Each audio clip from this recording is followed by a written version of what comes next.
it? That was a full question. Alright, Brecken, what you got? A letter from a farmer in Pennsylvania to the inhabitants of the British colonies denied the right of Parliament to legislate colonies. Good job. Now, was he a farmer? What?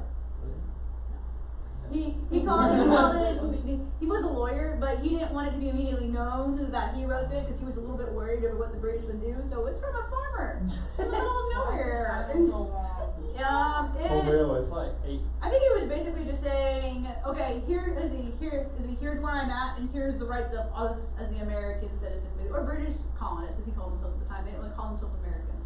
Alright, number 2, Genesis. Will you read the question? I'm sorry. Why was the committee of correspondence vital to America's conflict with Britain?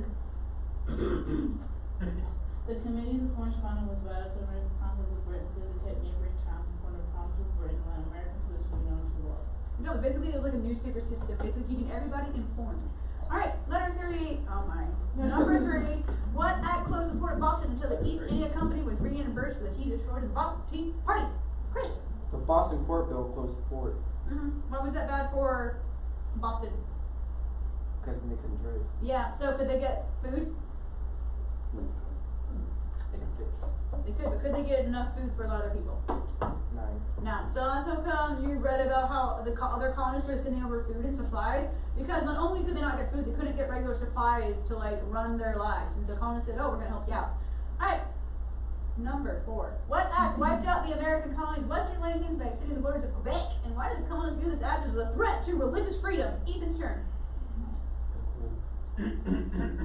The Quebec Act wiped out the American colonies' western land claims. The colonists considered the Quebec Act its own. Why? Because it says why. Why do they view it as a threat to religious freedom? I know. And I raised my hand first. No, I'll raise my hand. Did you answer the complete question? Yes, I said the Quebec. I just broke down what the thing did. It took So why did they call the this? right to expand their. I'm the closest to him. Can I do it, please? But I raised Please, my hand first. please. Mm. No. No. You raised your hand first. Expanded. The colonists viewed the act as a threat to religious freedom because the act recognized Catholicism as the official religion in Quebec. That's what I was thinking when I read that, I swear. Okay, well just make Because sure I looked at that that and read it. just make sure that you write down to where it answers the question. There's no reason why you try to restate the sentence. Because So I that read way- that. Okay, then make sure you write down your sentence to where it's clear to you and clear to me Are we what you're talking recording? about with religious freedom. Yep. Alright, Huh? number What? 5. How did the Intolerable Acts create a new spirit of unity among the colonies? Alright, we'll start with Ethan, just go backwards. Other Alright. colonies help each other out and help unite the colonies. Good job. Yeah, it helps unite them together by helping out each other. Alright, 1 through 7 on page 71, but odd. Yes. Chris, name the men who rode name the men that rode through the night of April 18, 1775 to warn the countrymen that the British were coming. I'll take 3 if she wants one. Bad. I'll take 3. What do you mean you take, oh, I'll okay. do I'll take conjure if she three. wants Would you to. like question number 1, I Jessica? want Yes. I'll You may take have 3. number I 1. want The 3. men who yes. rode during the night of April 18, 1775 to warn their countrymen that the British were coming.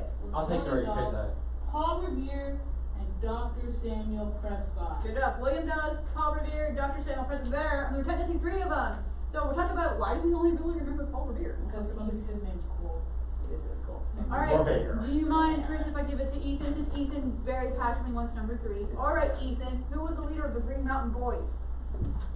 Ethan Allen was the leader of the Green Mountain Boys. Do you feel happy now? That's the same exact words I had. Yeah, it works. Mhm. Alright, Sure Ethan, will. number 5. What was the first major battle of the War for Independence? Chris, do you want this one or do you want the last one? I'll take this one. Okay. The Battle of Bunker Hill was the first major battle. Good I job. had this On exact words. Bunker Hill. It's like against here. Yeah, look at that works for it. Alright, and then number 7. Alright, Brecken, who became the commander-in-chief of the Continental Army? George Washington became the commander-in-chief of the army. Continental Army, but yes. Alright, what's your question? I thought it was called Bunker Hill, but it wasn't on Bunker Hill. It was fought technically on British Hill. Make sure you're not getting distracted, gentlemen. So, but they just call it Battle of Bunker Hill. Because it sounds cooler. I think there was another hill, I don't remember off the top of my head, but I think there was another hill in the area, or maybe it was where the people that watched the battle, where they sat, so it was known of, hey, if you watched it, you were at the Battle of Bunker Hill, because that's where you sat to watch it, or something like that. If you were watching it. Alright, so, if we're gonna play the dart game, we have to move quickly, because it's already cost a lot of my time, so make sure you are moving quickly as we're going through these problems, and make sure you have a piece of paper out, so you can keep track of stuff you don't know. But then also, you can keep track of your points. I'll keep the dice, I'll keep the darts up here. Sorry, Jamie, I'm pointing them out, pointing at the ceiling. Sorry, just listen. Alright, so keep in mind, you have to move fast, so. Don't trip. Alright. Can you start with me since I didn't get it? I I think you should start with me. I think we should start. Because you're a girl, it should start with you, you going there? Well, that's because you're slow. We'll start with Chris. Alright, Chris, we're moving fast though. Alright, what country had to give up most of its land at the Treaty of Paris in 1763? Most of the territory in North America. Start with S. It starts with an F. And F. France. France, come through. Hit two. You know something. And I'm pretty sure y'all said the blue ones were good In last time. honor of Dorothy. Alright, I'm gonna go ahead and ask the next question while you're throwing. Okay, you So, kind of would pass off this one. typically it's the edge of the desk right here, so whatever that front desk is, it's not past that one. I was wrong. I'm sorry, throw again. Alright, Ethan, why 19? were, yep, 19. Why were, let's see, what were some of the differences we realized with the French and Indian War between us and the regular British people of England? There were three major things we realized, we are different. Wait, what? Like, what's one of the major things we realized that makes us different from, like, the British people? Like, economically, how are we different? Militarily, how do we fight different? We were the religious expanded more. Like Oh yeah, so the Great Revival lasted longer. I remember it was called the Methodist Revival in England because of John and Charles Wesley. But yeah, it lasted longer in the United States. Okay, so you can't take the Germans with you, Chris. We gotta share them. That's why everyone has Germans. Oh, I thought you. No, Corona. that's how come I gave all of you Germans. That way I don't have to keep cleaning the dice for every single person. But because some of them are bad, we're gonna have to just share I all the haven't dice. heard the word German. Alright, Germans, gotta go. I'm sorry. 8. We'll just move around the room. So Genesis. What was another difference between us and the British that fought in the French and Indian War? Well, in the military, if you fought for the British, you were fighting for the moolah, but if you were in America, you were fighting for the money. Yep, that works. I haven't heard moolah in a long time. Moolah. It's not money. It means money. I mean, it's like a nickname for it. It's not like an official word. That's why they say it in these rap songs. Yeah. I don't know anything about that. Yeah. Girl power. Here you go. Alright, what was the last big difference? He met because you did so good. Okay. Economic. Okay, like economically, how are we different from the British ones? We worked for what we got. What? Okay, with the war, in regards to French and Indian War. So what did they say? Those Americans, there's something economically about, I guess, their physical fitness that made them stand out. Oh, they were Alright. I'm next, right? I don't know, healthy if you didn't. What? So, which ones were healthier, the Americans or the British? Wait. Okay, why? Because we did stuff on our own, we worked hard to get what That we is so wrong. Did they have a lot of food Right, in, okay. did they have a If lot I of food answered in that, we're gonna have America, or did they not have a lot of food in America? Well, we had a week of food, so Okay, because we owned what? arms And farms are made up of? and There you go, so land, most roundabout answer to it, but yeah, so land, because we can grow our, no, economic work, so we can grow our own food and we could keep our jobs healthy. Might as well do open book. Yeah, you can throw people. Alright, Kurt, throw the dice. Darts, we're not doing dice. Throw the dice. Throw the dice. You can Somehow somehow our English class. You know, you can like, You gotta be accurate, You got but there's seven. no I got one. that's God's number Wait, right you there. gotta go get my darts. There's no backward with darts. You gotta be careful. Alright, Ethan, what is the hands-off policy that Britain originally had for us? What do we call that? Wait, you what? The hands-off policy, what do you call that Latin word? The idea, if you're gonna go to the new colony land, good luck. What's start with? Starts with an L. I had said something. Alright, Tacky, we'll just retarded. say it's just dead, so we don't have Last to do it, phrase? but you can Hey, say it, you can give the hey, what's answer. the Laissez faire. She raised her hand first. Laissez-faire, laissez-faire. I Alright, said listen. Laissez-faire. Lazy Alright, fairy. so what is the theory that England started in this era then, whenever they said you exist for the good of the mother country? What does it start with? Starts with M. Oh, isn't it the merchant? Jonathan? Take it No, today, I can't but make pronounce sure it. it's mercantile. Mercantile. Mercantile. We must have Mercantile. a clue. Merchant. We're gonna let It's time. Friday, so. I should be writing stuff down. You should, I always say to write stuff down. Well, I knew the stuff before. Kobe. What Did is you it? say Kirby? Kobe. Alright, Genesis, who was the Indian chief that showed, at least the British and the Americans, it would take thousands of troops to keep the Indians from attacking our borders? I'm sorry. Pete. Pocahontas. No. Alright, question 10, anyone know? What does it start with? What's the Starts with question? Pete. What was the question? Make sure you're paying attention while you're gathering dice. Alright, Pontiac. So, Pontiac, he was the Indian chief that he led Pontiac's conspiracy. Write it down. Pontiac. Didn't know. I did Write it know down. it. What? I did know You it. didn't raise your hand. I Write it down. Write it down. Write it. Pontiac. knew it. I knew it. Pontiac's conspiracy, and Pontiac, he was the Indian chief. Write it down, Chris. I know it because of the river Pontiac. Raise your hand. Come, make sure you tell me this time. Raise your hand. So, make sure you're paying attention. Chris, you're being respectful? Yes, ma'am. Okay. Does anyone that have an app out now? What? Pontiac app or something like that? That is a different Pontiac. It's a car. There's a more. Alright, gotta keep going. Alright, who becomes king of England during this era and decided he will rule the colonies? George. Good job. Good job. I'm sorry, you're the dark. James. Nope, George. Victoria. Fourteen the third. Forehead.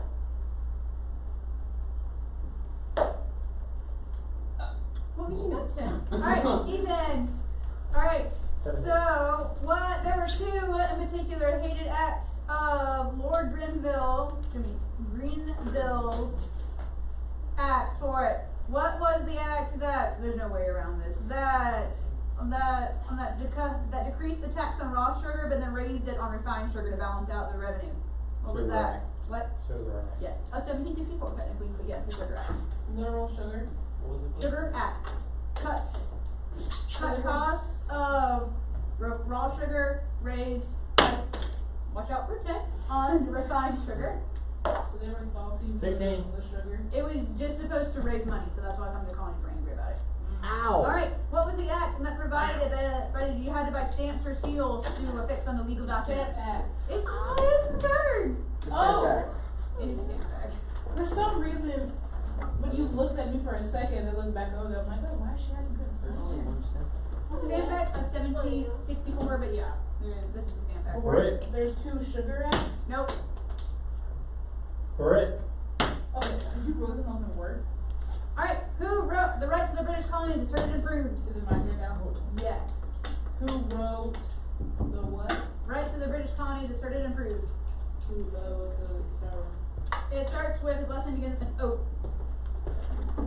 Oh yes. Oscar. Good job, you're sure thing. No. Wait, what? Oh. But James Otis. James Otis. I was thinking of it, I didn't think I was right. Oh, I just saw Otis one time. I was like, Yeah, so did I. Well, that's good. I'm glad you remember. Otis. sounds like a country uncle, Otis. Otis. Brit. Brit. Uncle Otis. Oh. I believe that's on the 16th. I believe that's in the middle. That's dead center. I believe I can't see. I think that's on the It's in the line. middle, so you get 7 to rethrow. Rethrow. Okay. Rick. Watch me like put this. I would've just took the step. 4, 4, 3, 2, 1, 4, 3, 2. That's why I think 7. Alright, we'll go over to you. Alright.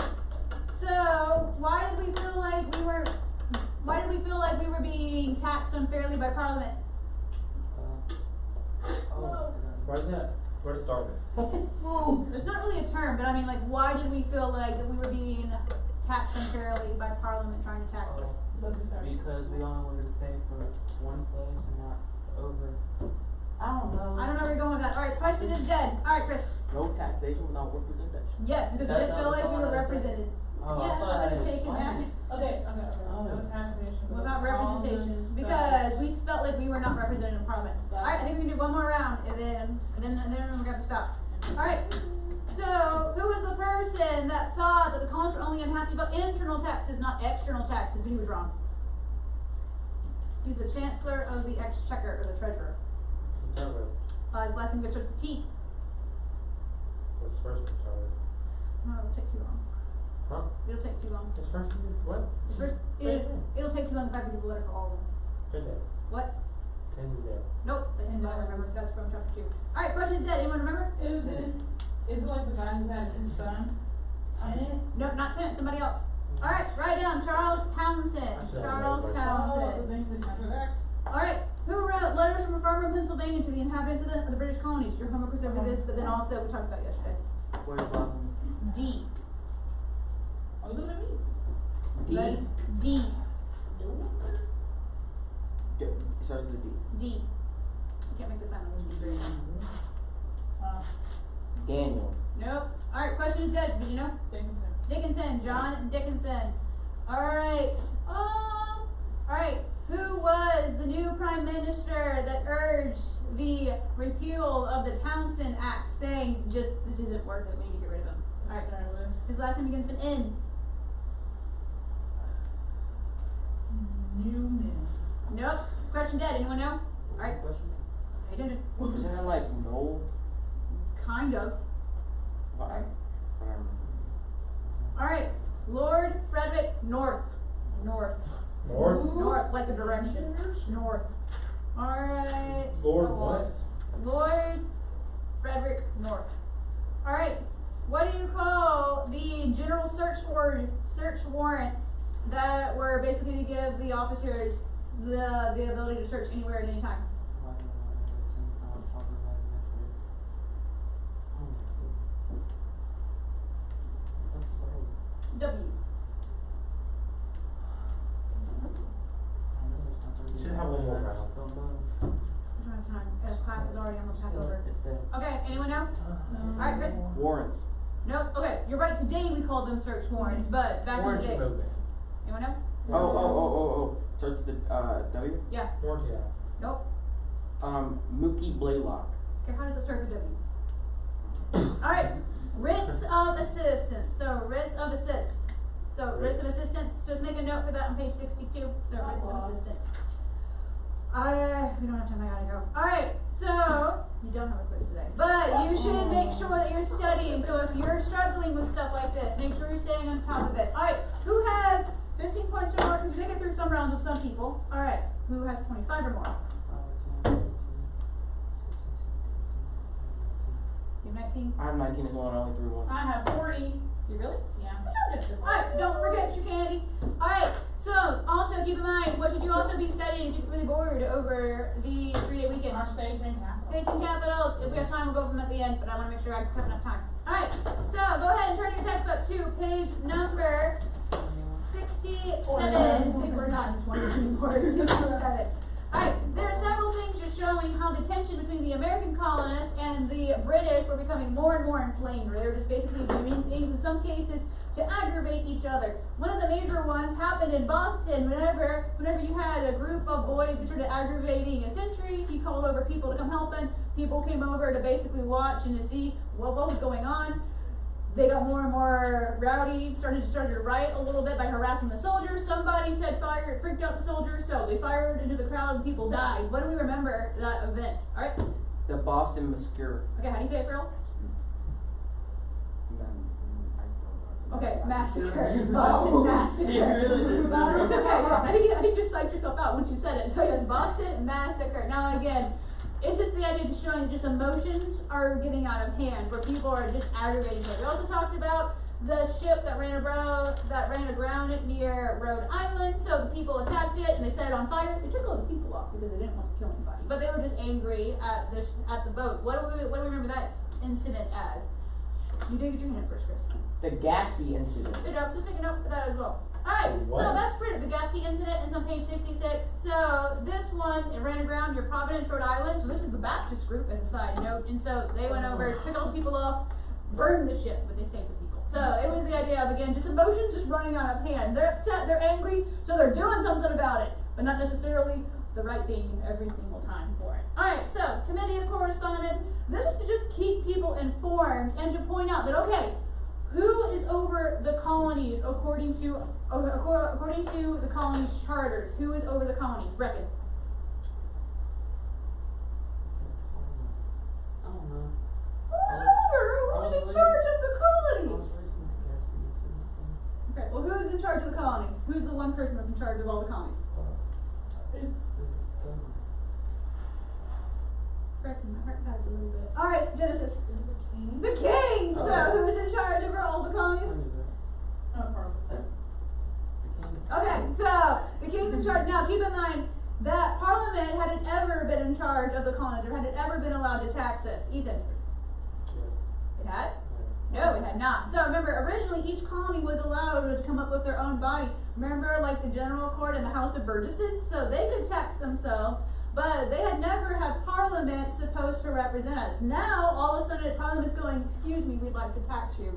And we're saying basically, absolutely not. No way. And so that's part of the reason as to how come you're having just differences of opinion. Parliament says, you are English, therefore we can tax you. We say, but we're way over here and you don't understand us. So we need to send over people if we're going to be represented in Parliament. Either let us be able to have people go to Parliament, or let our own body of Parliament stay over here and govern ourselves. Okay. That's what I was trying to do earlier. Okay, that idea? Yeah. Okay, I'm sorry. But yeah, so that's the idea for it. So they're just saying, with the Committee of Commerce just saying, okay, we're not angry at the king. Throughout all this, we get angry at the king, saying, why is the king siding with Parliament? But it wasn't like we were saying, we want to get rid of the king, we want to kill the king. That's not in the American mindset at this period, and we don't see this in our period. That does happen in France. Look how France is entirely different in their revolution than our revolution. They hate authority in general, and that's how come the guillotine becomes more prominent in France, because they start just killing people. Okay. So the king we're talking about right now is George III. George III. So we're angry at George III because he's siding with Parliament, and it's one of those, but why, you're a king, why are you trying to make us do this? But it wasn't like we didn't want the king to be our king. We wanted him to be our king. We liked being King George III's subjects. We just didn't like Parliament. We were angry, why are you siding with Parliament? So, Committee of Correspondence, make a note of that Samuel Adams, he helped form the Committees of Correspondence. He formed another group previously. Anyone remember what was the other group? All right, Chris, got your hand first. Boys of Liberty, Sons of Liberty. Sons of Liberty, good job. So, this is Sons of Liberty. So, make a note for that as well for it. His correspondence group included Patrick Henry, which is your notes for, Richard Henry Lee, Thomas Jefferson. So these people, you're going to start seeing these names more and more because they stay prominent in history. They're just keeping people informed. So because of this, we're not doing anarchy. Anyone know what anarchy is? All right, Chris. Complete loss of pretty much any control. Yeah, it's basically just mob rule where people just decide, Brecken's a horrible person. Kill him. You decide, yeah, that's basically it. We don't like Brecken anymore. We're going to kill Brecken. And that's basically the model. We see that in France. That's like the French people decide that all of the rich people are evil, whether or not they're like actually evil, and they just decide, if you're rich, you must be evil. Die. They actually hunt down rich people. Rich people gave away their money thinking that would pacify it. Nope, they went and hunted them down and still killed them. So it was just anarchy. They were just ruled by emotion and basically just mob rule. Alright, is it a quick question, Genesis? Yes. Fast, go. So like, in all seriousness, so like have you seen the movie Mr. Peabody and Sherman? You talking about like the cartoon animation one? Yeah. This is a serious question? Yeah, it's literally that's an actual serious question. Okay. So are we talking like that time where like the queen was like, let us eat cake, and Yes. they were like killing her with a guillotine? Yeah, they killed her. That's what I'm asking. Yep, nope, that's that time period. It was really rough time to be in France. Okay. So in America, we didn't have the guillotine, so were we still like lynching people? We weren't really like, what is the question? So, Like, you're was asking that- me, like, would they lynch people or are they lynching people on like a Would they? day-to-day basis? Would they? I mean, I guess lynching, I guess. But Well, typically that's a sign of mob rule, and it wasn't condoned for you to go out and lynch somebody. If they found out you lynched somebody, you go to jail. Or, What is lynching? yeah, Or you get lynched yourself? no, lynch? because again, that's mob rule. Or you get hung? Yeah, so that was typically the defense. So that's how For lynch? that's how they execute you. Lynch basically just means like the mob kills you. That's the loose definition for it. Yeah. Alright, we gotta go, Boston Tea Party. Alright, so Britain decided, okay, we're going to try to save the British East India Company. So remember, at this time, they were putting taxes on a lot of the imports coming into the colonies. They said, okay, we're going to say this particular business doesn't have to pay it. So they can come straight to America and they don't have to pay the extra taxes.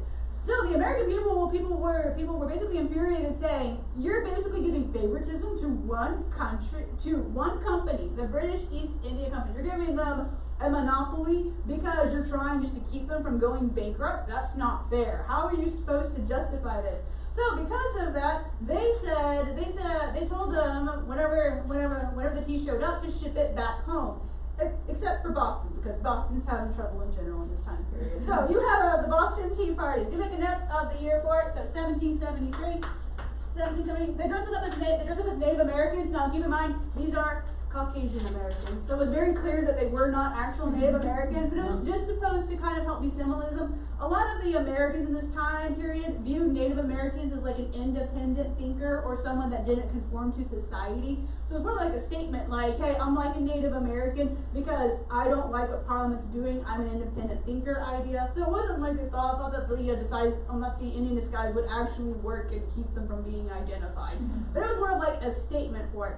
As a side note, your book doesn't talk about this, but Benjamin Franklin and other wealthy business people told England, okay, it's not the British East India Company's fault that their tea got dumped into the ocean. So we will pay back the East India Company if you want us to, because it's not that business's fault that you gave them a monopoly. They lost their tea, but it's not their business's fault in and of itself. So we'll pay it back if you want us to.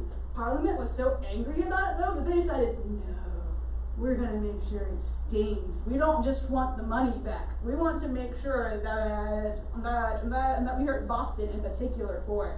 So just make a note though for the date for it. So 1773, they dumped the tea into the harbor. So remember it as the Boston Tea Party because of it. So again, other people realized it's not really the British East India Company's fault, so we will reimburse them. But Parliament in particular said, no, we want to make sure we punish Boston for this. So it's not just about the money, it's the principle of the thing at this point.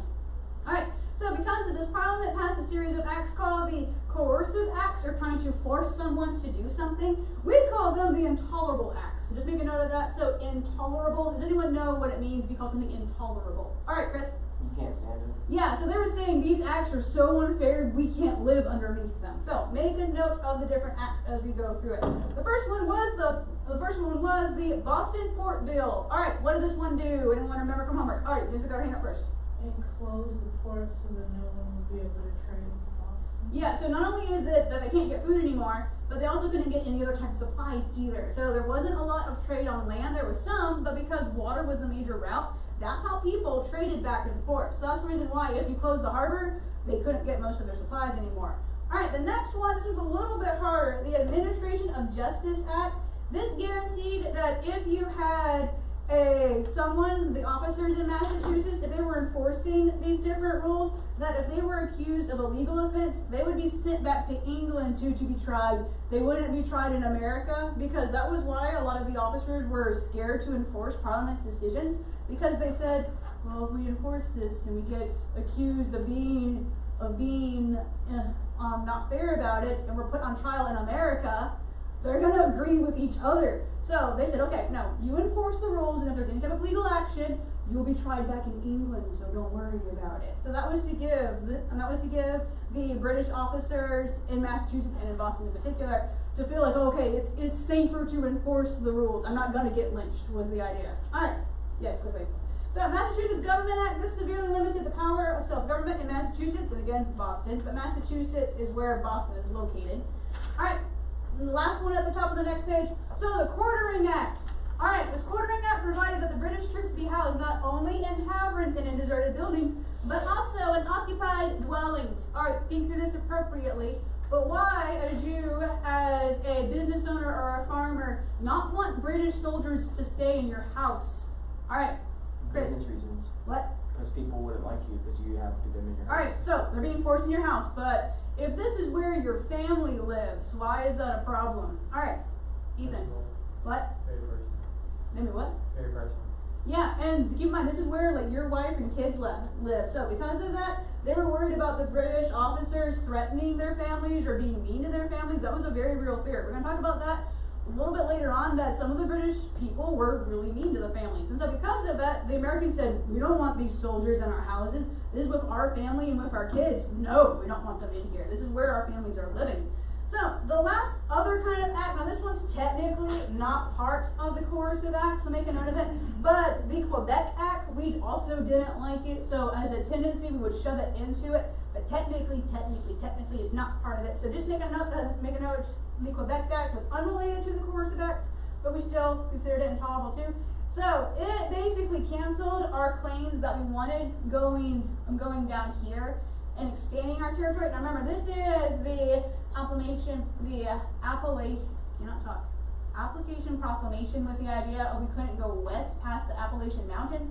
The Quebec Act, this one basically it extended the borders of Quebec southward to the Ohio River, and it also recognized Catholicism as the official religion. Now keep in mind, it wasn't like the American colonists were just that they were against Catholicism or against Roman Catholics. Which colony had decided to be a haven for the Catholics? All right, Ethan? Maryland. Yeah, so because it wasn't like the colonists decided, oh, I hate Catholicism or I hate the Catholics. No, we had a whole colony for them, but it was the idea because England said, this is the official religion and we don't care what you think. Now the American colonists have a problem with it. So just make a note of the Quebec Act as well for it. Alright, anyone have any questions about the Intolerable Act? What? The British have the Anglicans themselves to enforce the Catholic religion on them? Well, because remember, there was Catholics over in England, because remember... Yes, there was, but wasn't it Protestant still? Yeah, it was mainly but remember what was the major... Quebec. What was the major country that was up in Canada previously? It was previously France. Yeah, so did But- all the French people just like up and leave the second that the French-Canadian War was over? No, they stayed in there for Yeah, that's the reason That's why. fine. So, to keep the peace, they were saying that the official religion for the people of Quebec, since we're the new owners of this Quebec. land, yeah, for the what? Of Quebec or the whole colony? Oh, the whole like Quebec land. So they're saying, okay, here's the land for the French people or the French and Native American mixed people that live in this area. You are now British people because we own your land. But your official religion can still be Catholicism. We're gonna say, in order to keep peace with you, since we just got your land, that your religion can be Catholicism. That is the official religion for you. And again, the Protestant colonies, the British ones, our colonies, we said, well, we don't like this because previously we basically determined ourselves what the religion was.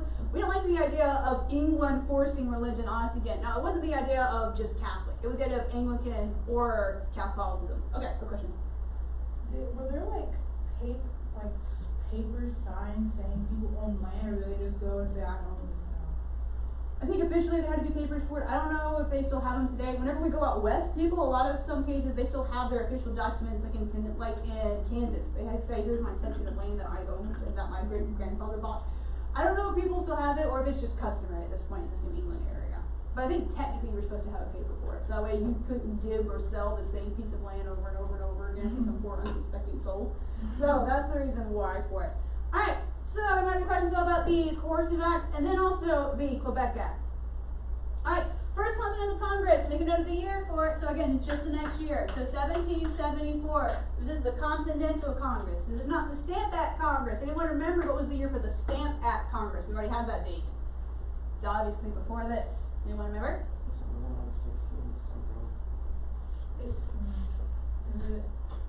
Yeah. 1767. You close. 68. Okay, you can't keep guessing. So 68? Yes. No, sorry. 72. Nope. 63? Nope. This is a lucky 69. guess. 69. 69. You can't keep guessing. 67 close? I said 60 63. is close. Okay. 17. 60. What was it? 1. No. Guess one more time. No. 63. 60. I said that 60. already. 1763. Nope. 1760. 64? Nope. 60. 1765. So it's on page You guessed every number except for the one. Yeah, you did. Alright, it's on page Wow. 64. So to make it up, 1765. Stamp Act Congress, talking about the Stamp Act. This is the Continental Congress. The first one. There's going to be two of them. So this is the first Continental Congress. So make a note for this one. This one, it was every colony. They sent over a delegate to Philadelphia to go vote to see what are we going to do about it. Every colony went except for Georgia. I looked to see why Georgia, were they not invited? Georgia was currently busy fighting fighting the Native Americans. So it's one of those, we have our own conflict right now, we'll deal with it later. So they were actually fighting kind of like a small skirmish with the Native Americans, so they just didn't have time at the moment. But everyone just kind of ignored it because we're focusing with the British at the time.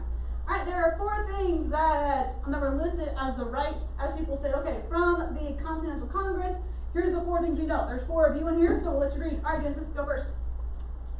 That they were entitled to life, liberty, and property, and they have never ceded to any sovereign power or whatever, a right to dispose or either without their consent. Good up. Alright, number 2, anybody want it? Reckon. That our ancestors who first settled these colonies were at the time of their immigration from the mother country entitled to all rights, liberties, and immunities of free and natural-born subjects within the realm of the state. You know, so they say, okay, we are British subjects. You can't treat us any different than if we lived in England. We say we are British subjects, so you can't basically give us special bad treatment for something. I never fixed the screen back to me. I'm so sorry, Genesis and Quinn. I'm very Genesis sorry. Quinn. Yeah, well, remember how I put it up? I'm sorry, I didn't say Genesis. I'm sorry. Genesis. And then also Jamie. I'm sorry, Jamie. I completely There's didn't. Jamie in the I front. completely forgot that I never fixed it. I'm sorry. I've been staring at the ceiling for the last like 30 minutes. Really? 30 minutes. Yeah. Like over there? Okay, so let's go at the third one. Okay, Ethan. How was this one? That by such immigration they by no means forfeited, surrendered, or lost any of those rights, and their descendants now are entitled to the exercise and enjoyment of all things. Get up. I've lost my spot right where. Yes, that is it. So they're saying, okay, just because we are now born in America, we still get the same rights. It doesn't matter if we weren't born in England. We still have the same rights. We are the descendants of the English people. Alright. The foundation of English liberty and all free government is a right in the people to participate in their legislative council, and as the English colonists are not represented, they are entitled to a free and exclusive power of legislation, and there are several confidential legislatures where the right of representation can alone be preserved. In all cases of taxation and internal polity subject only to the negative of their sovereign. So again, they were just saying, okay, only the king, the sovereign, he's the person in charge of us. We should just be able to basically make our parliament over here. We want to have our own ruling body. That's all we want. Because we are British subjects, we should be treated the same way as British subjects in England. Parliament rejected it, and Parliament said, nope, you are represented because you're English, and they're basically just being stubborn at this point. We resorted back to boycott. So what's a boycott again? Anyone remember what a boycott is? Alright, Chris? Pretty much not using their products or not Yeah. helping them in any way. Yeah, so you just don't buy their stuff, and eventually their stuff will go bad or they won't make any money from it. England was upset by this. King George III and Parliament, they decided, no, we're going to make the colonists be subjected to it. Your book has King George's quote at the top of page 69. Blows must decide whether they, the colonists, are subject to this country or independent. What does it sound like he's saying whenever he says that blows must decide whether they are subject to this country or to be independent? Chris? Is that like a slur? Like, Blows? okay, what's it mean? No, not like that. So, Yeah. if you were to go up, we don't use the word like say, but basically it means like striking someone. I didn't even know what slur was. Okay, so what does it mean whenever it says blows or strikes, like striking someone, must decide whether they are subject to this country or independent? What does it sound like he's saying he's getting ready to do? Initiate war. Yeah, so the colonists are hearing things like this, they're like, but this is supposed to be our king, like, why is he saying he's basically going to hit us or like blow us? That's what it's turned with the idea of subject to blows, the idea of striking someone or hitting someone. So they're saying, why is the king basically using threatening language against us? We're not rebelling against him, we just don't want Parliament. Alright, let's look at Patrick Henry, because Patrick Henry gave a very good speech. So just making a note, Patrick Henry, he made his speech at the Second Virginia Convention. He basically was saying war is inevitable. The king's saying it. Parliament's basically getting ready for it. We're gonna have conflict. Alright, he wants to read his speech, because his speech is cool. Ethan, you guys stand up first. Read quickly. It is in vain, sir, to extenuate the matter. Gentlemen may cry, peace, peace, but there is no peace. The war has actually begun. The next gale that sweeps from the north will bring to our ears the clash of resounding arms. Our brethren are already in the field. Why stand we here idle? What is that gentleman wish? What would they have? Is life so dear or peace so sweet as to purchase at the price of chains and slavery, forbid it, Almighty God. And you remember his last sentence. I know not what course others may take, but as for me, give me liberty or give me death. Oh, that's famous. He's saying that what? Give me liberty or give me death is famous. Yeah, and that's what he's saying is that he's saying it's more important to fight for liberty than to basically be in chains or be like a slave. Is that's what he's saying? Give me liberty or give me death. I don't want to keep being subject to this people whenever they have no authority over me. No, we're gonna fight because freedom is more important. So again, very good speech. And yes, that last line, give me liberty or give me death, is very famous. Alright, any questions about this? But we actually talked about the War for Independence as it officially starts. Alright, so Thomas Gage, he becomes the governor of Massachusetts, because Massachusetts and Boston is still having trouble. So Thomas Gage, he becomes the governor. It's kind of funny because there was a lot of troops moved into Boston, because Boston seemed kind of like the hot spot for trouble for England, so they moved extra troops into Boston. It's kind of funny though, because no carpenters or bricklayers could be hired to build barracks. Can I hire you? No. Why? Busy. Doing what? Busy. Can't work today. Busy. Are you gonna sell that timber? No. Why not? It's not for sale. And so they wouldn't sell timber to them, and nobody was available to be hired for months. He had to finally get people to come down and to come build the barracks for his troops from like out of the area and from Nova Scotia, and basically had them come down to come build it because nobody in the area were just they're all busy all the time, and they couldn't come build the barracks for him. So again, just being petty. Alright, your book introduces the term of Minutemen. These were militia. As a side note, anyone know what a militia is? We haven't officially defined it, but we've talked about it. Okay. Or military. Yeah, so basically it's a volunteer military.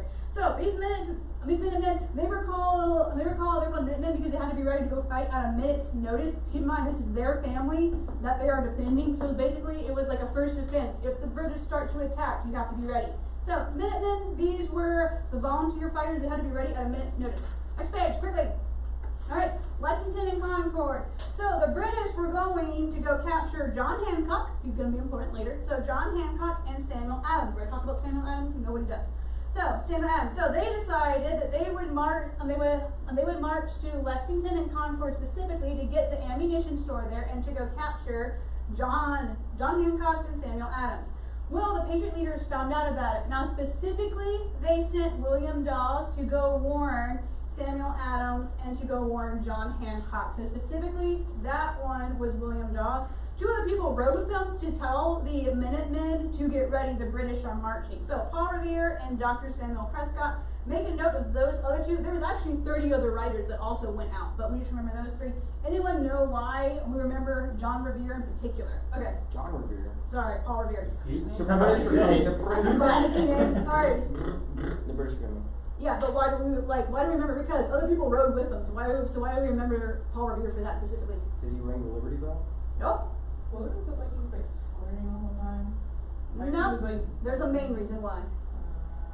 Alright, because of the poem that because of the poem Henry Wadsworth Longfellow wrote about Paul Revere, that's why Paul Revere stands out in particular with the poem that he wrote. But all three men rode through the night just because he focused on Paul Revere in his poem. That's the reason why I remember it. Alright, I'll talk about the Battle of Lexington and Concord on Monday, but make sure you're studying and staying on top of it. Don't forget editorials are Wednesday, because my time's just about up. Alright, so for the holiday weekend, you don't officially have any homework, but make sure editorial. So if you're bored or if you have some extra time and you haven't done it yet, make sure you do it, because remember it's due Wednesday. So you come back Tuesday and I ask you, hey, have you done it yet? And you go, no, and then you get feedback. So make sure you are ready for it. Alright, thinking back over it. Alright, I know it's about to rain. I'm gonna lose in like a minute. Alright, name one of the intolerable acts, Chris. The sugar. There it goes. Boston Quebec Port Bill, Act. but technically not part of it, but it was kind of one side of it. It was